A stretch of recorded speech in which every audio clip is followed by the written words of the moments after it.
everybody doing? Good. All right. Awesome. Fantastic. We'll start in the second row today with Danny P. in the middle. Coach, you often talk about seeing Josh with a bounce in a game and knowing he's going to have a good game. Do you see that in shoot around or maybe in the pregame, first 2 minutes of the game? When do you know that he's fixing to have a good game? Well, I mean, if I knew every single time when he was going to play well or not, that would be awesome.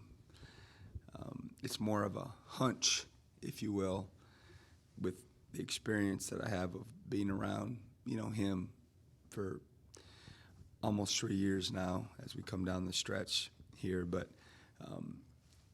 certainly happy for him individually because he had such a monster game and was a big reason why we won the game.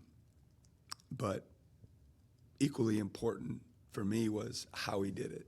I mean, that was by far the most efficient game he's had that I can remember all the way around.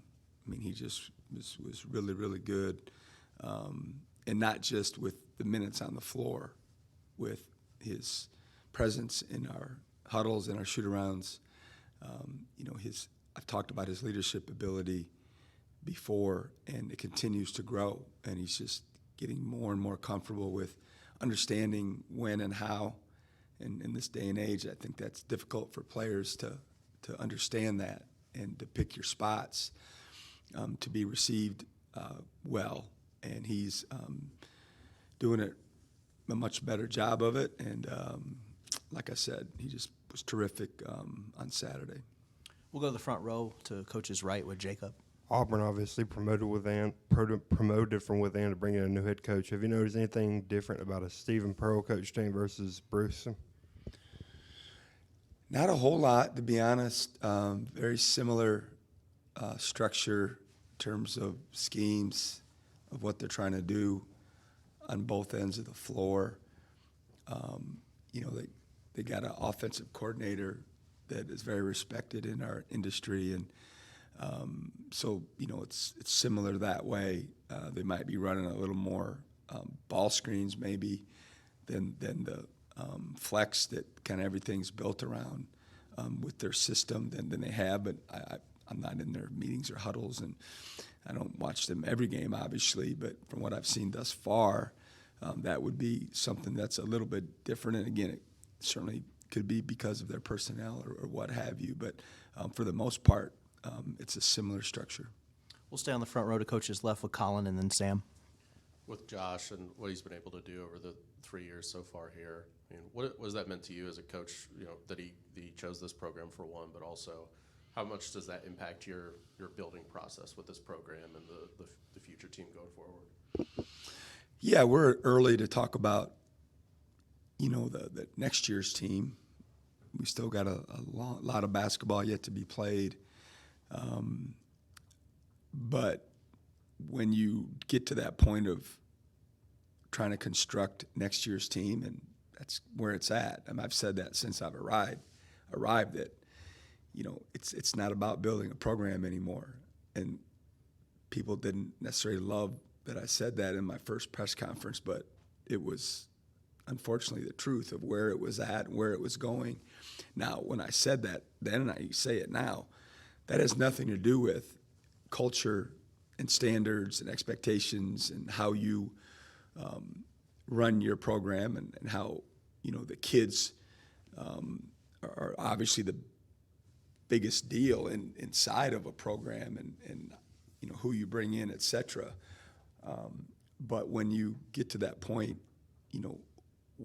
who's coming back is certainly the first and most important decisions / questions that everybody's going to have. And then once the dust clears with that, then it kind of determines, what you need to go along with, what you got coming back, especially I think this year going forward with the portal date being moved significantly later than it has been in the past, that those questions need to be answered, first and foremost. And so with Josh, since the end of his freshman year, who we try to pair him with, in the backcourt and what kind of style, we're going to play is directly affected by, having Josh returning that way. What do you think is just going to be the key to building off of Saturday's performance and stringing together a couple of wins? Yeah, it's a good question. That's certainly what we're trying to do. We've been trying to do it. And, looking at the tape, the game couldn't have unfolded, much better. Certainly, you can get a score and a stop every time down the floor, but that's not realistic.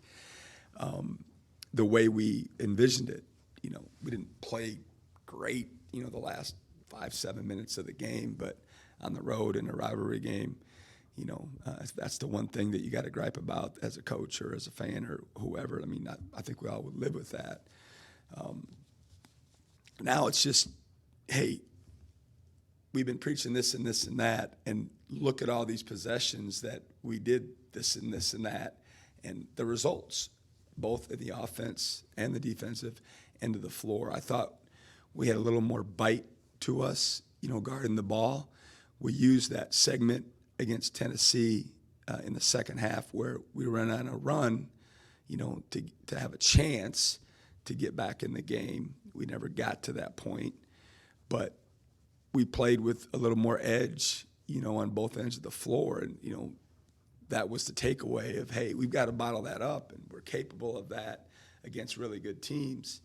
And I thought we played more like that over the course of 40 minutes, especially the first 30 minutes of the game. And so, it's replicating it. It's the buy-in. It's, I've praised them all year long for their resiliency and their practice habits and coming back to work after a tough defeat. And we've had some this year. So I certainly would expect them to even be better, after coming off a win like that in terms of their approach and their energy and their motors.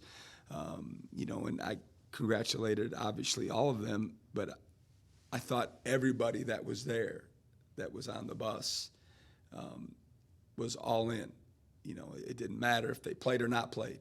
I mean, the guys that didn't play probably celebrated the hardest in the locker room, and that's hard. That's tough, and it made me smile, both externally and internally, when I got to see that and be a part of it. And who knows what today or Wednesday will bring, but the hope is that, like I said, they'll just having more bounce in their step and have more confidence.